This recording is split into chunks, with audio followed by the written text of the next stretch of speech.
fellow Toastmasters and guests, I want you to complete the following. When the going gets tough, no. When the going gets tough, and when your wedding day is near, the tough hide under the table. That would be the exact way I felt, succinctly, as my wedding day drew near.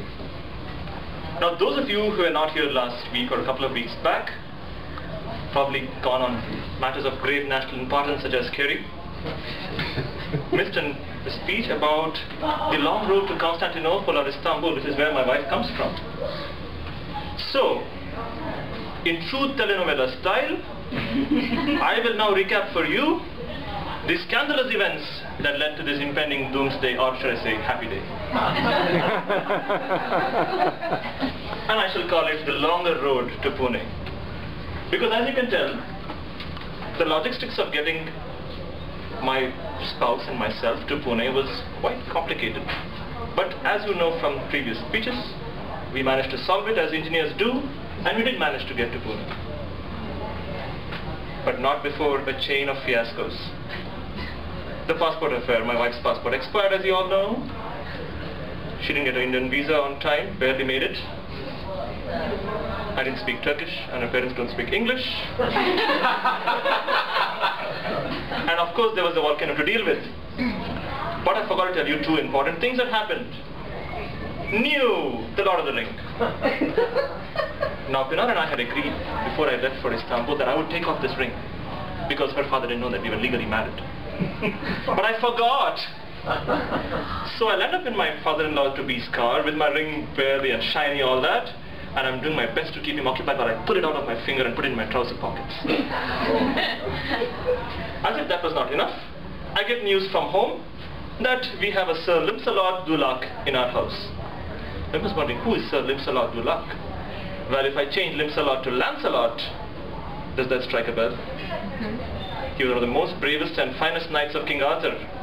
But me and my sister being very creative, when my dad had his fracture a few weeks before our wedding, breaking his leg in the process, we called him Sir Limsalot Dulak.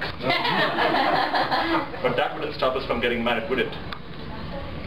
At this point of time, I had almost given up on my good luck charm, which is my limited edition 3-decade rosary. Now, those of you who are Catholic know that the rosary has 5 decades, but the Pope is promoting a special edition for working professionals, knowing that we have very little time for 5 decades. But things started changing my way as I went to Istanbul, and I met my father-in-law and my mother-in-law, and I gave a speech in Turkish, most of which I barely understood. But I pronounced well, because as soon as I finished the speech, my father-in-law wasted no time in saying, "Yes, you can have it." Now that could mean only one of two things, or actually two of two things. Either he was very impressed with my pronunciation, or he was so eager to get rid of his mischievous daughter. I would like to think it was the former. Nevertheless, after all this hoopla, we did manage to get to Mumbai, hot and sweaty, but in good spirits. And now if you ask me what were those next 5 days to May 15th like, to be honest, I don't recall much of it. It all was a whirlwind. Planning, doing things, inviting people, calling folks and friends. Because in India, no matter what kind of paper you print it on, and the order in which you do these invitations doesn't matter. You've got to call the people, otherwise they feel ignored. And of course, there were the songs to choose for the reception, and me and my wife had a big debate about which songs should go for the first dance, which ones should be for the entrance.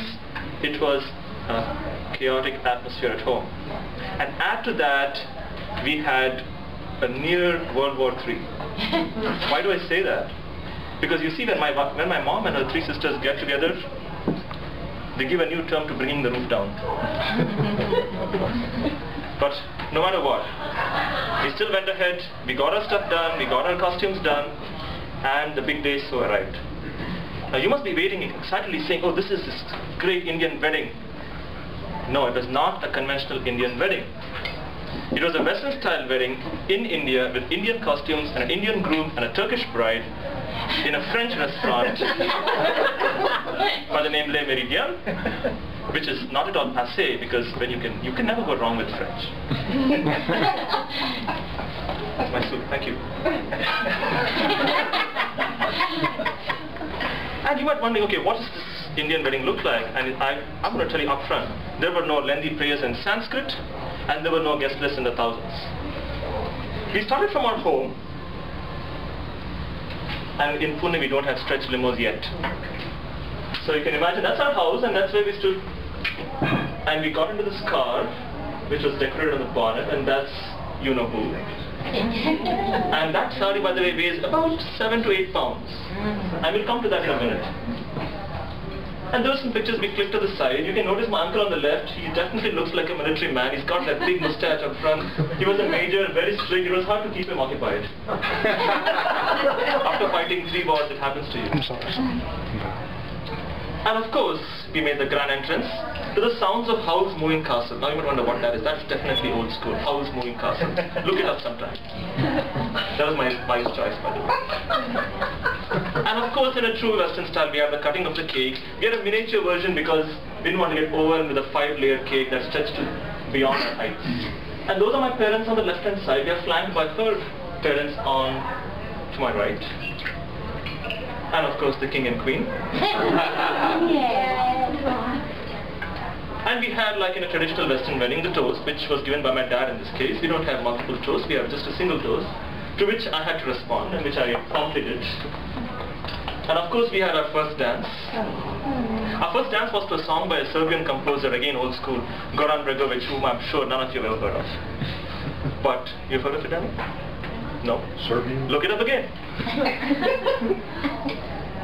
And then everyone joins in with the fun. It was an evening of fun and dance, and I cannot show you the food because the chef has asked me that I keep his recipes secret.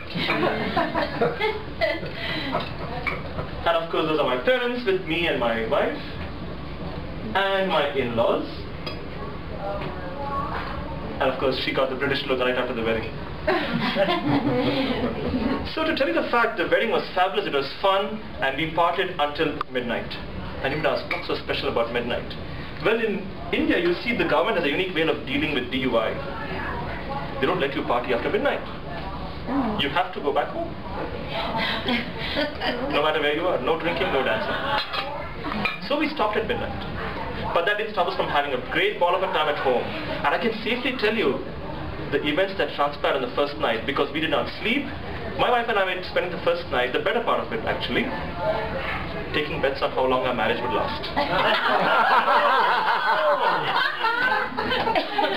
Now you might think we are insane. No, we are not. We are weird. No, we are not. We're just two loving and caring individuals with a sense of humor that can be best described as made for each other. And to prove that my marriage would last very long, I took the role of statistician on that night. You see, both my grandparents, one of my grandparents on my mother's side they had 60 years of wedded life together. My paternal grandparents had 50 years of wedded life together. And my parents are going on 23 and they're still standing. So I give myself a pretty good chance. But we don't want to speculate about what's going to happen in the future. We're just taking in the moment as it comes. But that being said, all I want to say is, all things didn't go well, the DJ didn't show up, but that didn't deter us. So we have a great song list, and we're taking invites for wedding planners. We have a song list on 8 CD-ROM discs. Thank you for the Toastmasters.